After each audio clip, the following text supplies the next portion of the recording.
masa-masa perkembangan anak. Ada yang usianya 4 tahun sampai 5 tahun.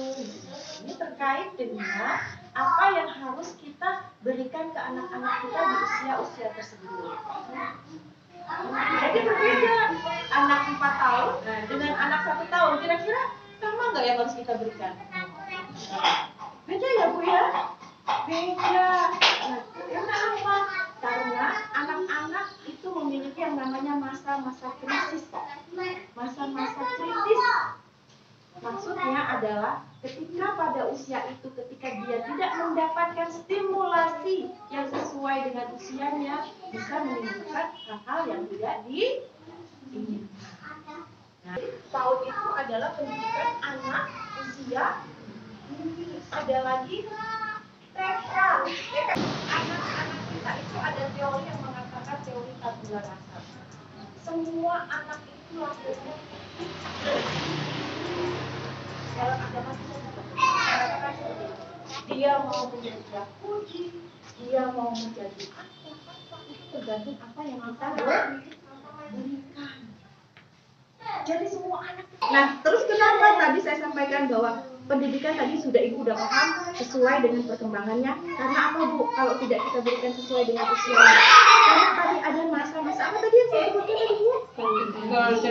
Golden age itu adalah usia emas anak kita, di mana di masa-masa itulah ibu kalau ingin memberikan stimulasi atau stimulasi itu oke kan nomor stimulasi itu apa suntikannya? Nah itu vaksinasi Bu.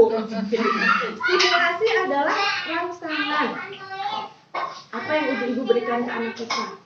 Jadi jangan salah ketika ibu mendongeng itu adalah stimulasi Bu. Anak kita tuh sedang berkembang dengan pesat otaknya Bu. Jadi jangan anggap remeh. Usahakan satu tips lagi ketika berbicara dengan anak kita Bu, tatap matanya. Gitu, ya. Nah, karena itu Bu. Dan kemudian ketika anak-anak mungkin dimasukkan ke sekolah yang bukan usianya misalnya, ketika dia mengalami trauma karena hal-hal yang tidak diinginkan, misal itu akan menjadi trauma bagi dia. Ketika dia akan melanjutkan sekolah, ibu pernah dengar nggak ada anak yang mogok nggak mau sekolah? Ya kan Bu? Ada kan? Ya itu perlu diasesmen, perlu kita tanyakan kenapa. Nanti dia akan cerita kenapa begitu. Nah karena itulah kenapa pemerintah kita membuat program yang berbeda. Ada PAUD, ada TK, ada SD, gitu kan ya. Malah anak untuk masuk SD nggak boleh usianya 6,5 tahun, kurang dari 7 tahun. Karena apa Bu? Ya karena itu tadi. Ada anak-anak yang bisa, ada Bu, anak-anak yang bisa mengikuti ada, tapi itu tidak banyak. Karena kita tahu Habibie, dia anak yang berbeda. Apa istilahnya Mbak? Ini kalau anak yang berbeda, gifted.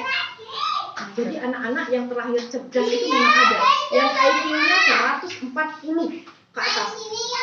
Nah, kalau kita normal ini Bu, itu kurang lebih 110, 120 gitu. Nah, kalau yang IQ-nya 140 ke atas itu cerdas. Contohnya Pak Habibie. Makanya kita kalau dengarkan dia kalau ngomong kayak dikejar-kejar gitu kan. Kenal Pak Habibie nggak Ibu? Kenal ya? Jangan-jangan kayaknya usia kita beda banget gitu. Nah, seperti itu monggo.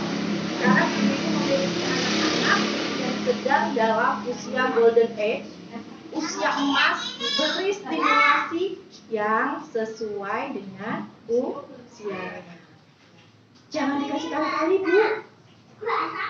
5 kali 1. Oh, saya nggak ngerti. Seneni. Ya memang belum masanya.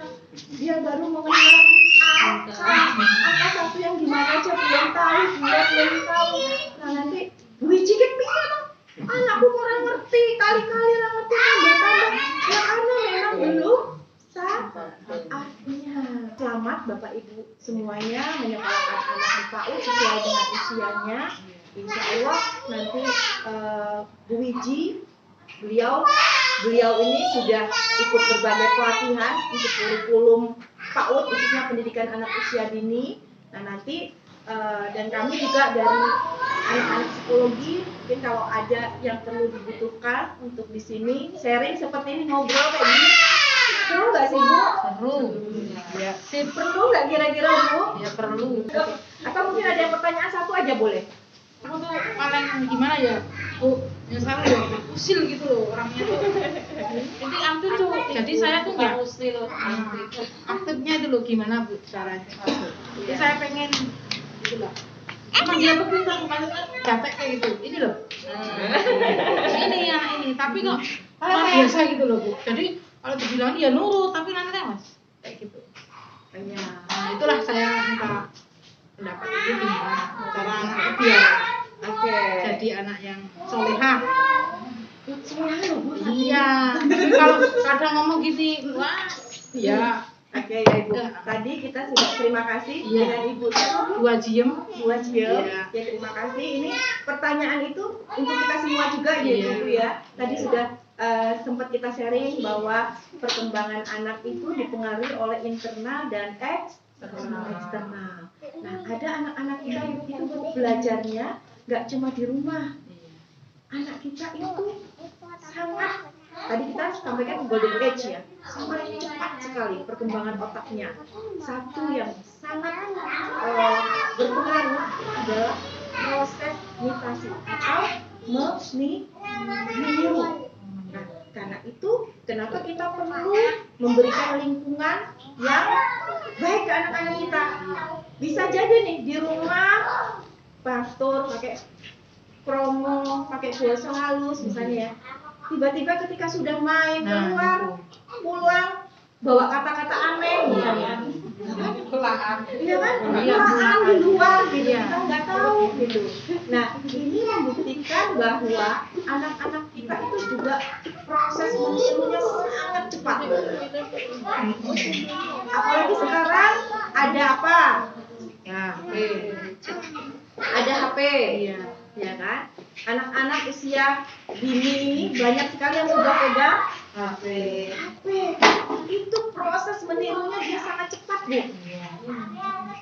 Berbeda dengan kita. Kadang kita dikasih HP suka bingung kan? Dikit piye, dia lebih tahu. Karena apa? Karena dia di sininya itu, kalau ibaratkan Ibu kalau bisa melihat, jadi kilatan sel-sel itu kayak gitu cepat.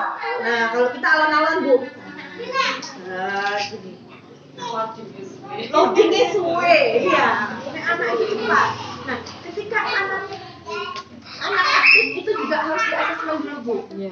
Tapi kalau saya perhatikan, saya amati tadi tidak termasuk anaknya. Maksudnya dia bukan anak yang hiper enggak, tapi dia punya keingintahuan yang besar. Iya, memang gitu ya. Bisa jadi karena stimulasi yang diberikan bagus, gizinya bagus, ya kan? Gizinya bagus ya otaknya terpenuhi. Nah, jadi dia ingin tahunya sangat luar biasa.